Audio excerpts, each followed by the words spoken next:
Vision తోటి కాళేశ్వరం అనేది తెలంగాణకు ఒక జీవధార అని నిరూపించడానికి ఈ రోజు కమిషన్ ముందుకు వచ్చి ఒక విజన్ తో ఇది కాళేశ్వరం అని చెప్పి సమాధానం అని చెప్పి బయటకు వచ్చి అంతే ధైర్యంతో తెలంగాణ సమాజానికి నేనున్నా అనే ఒక గొప్ప పిలుపునియబోతున్నారు కేసీఆర్ గారు. అయితే రేవంత్ రెడ్డి గారు ఏమంటున్నారంటే నన్ను నెలల పాటు జైల్లో పెట్టిర్రు కానీ అట్లా ఒక నోటీస్ ఇచ్చినందుకే ఇంత హంగామా చేస్తున్నారు అని చెప్పి ఒకటి ఈ రోజు హంగామా కాదండి, యావత్ తెలంగాణ సమాజం మొత్తం కేసీఆర్ వైపు మళ్ళీ మా కోసం మా నాయకుడు తెలంగాణ సమాజంలో ఎప్పుడు బయటకు వస్తారు, లేదు మా కోసం ప్రగతి పదంలో ఎప్పుడు పని చేయడానికి వస్తారు అని తిరిగి చూస్తున్న తరుణం ఇది.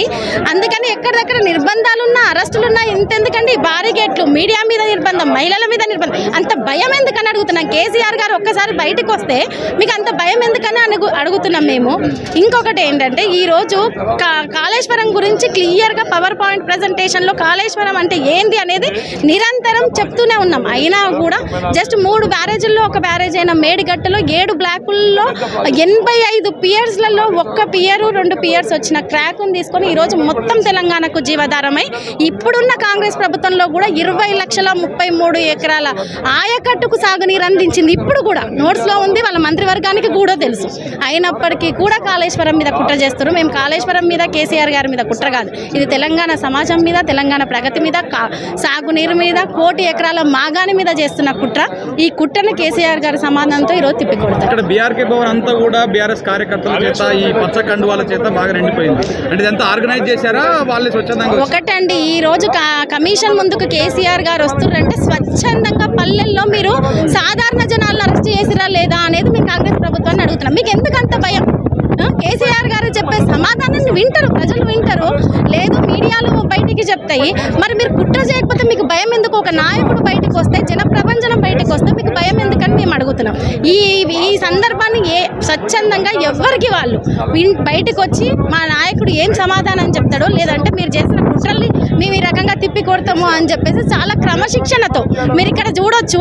వేల మంది పోలీసులు ఉన్నా కూడా ఏ ఒక్క ఇబ్బంది కూడా, ఏ ఒక్క కార్యకర్త కూడా వాళ్ళు ఇబ్బంది పెడుతున్నా కూడా క్రమశిక్షణతో ఉంటున్నారు. అంటే అది కేసీఆర్ గారు తెలంగాణ సమాజానికి నేర్పించిందని చెప్తారు.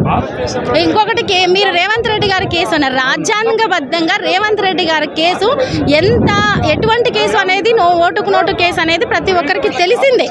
చిన్న పిల్లల్ని అడిగినా తెలంగాణ సమాజం చెప్తారు. దానికి దీనికి లింక్ పెట్టి మీరు కక్షలు చేస్తా అంటే తెలంగాణ సమాజం ఊరుకోదు. పివి నరసింహారావు లాంటి వాళ్ళే వచ్చేసి కమిషన్ ముందు ఒక మెజిస్ట్రేట్ ముందు హాజరయ్యారు. కమిషన్ ముందుకు రావడానికి ఎందుకంత భయం అయితే? భయం అయితే ఈ రోజు ఇంతమంది పోలీసులను ఎవరు పెట్టుకురండి? భయం అయితే ఈ రోజు కేసీఆర్ గారు బయటకు వస్తే ఇంతమంది జనం ఎలా వచ్చారు? భయం అయితే ఈ రోజు కమిషన్ ముందు మాట్లాడుతున్నది ఎవరు?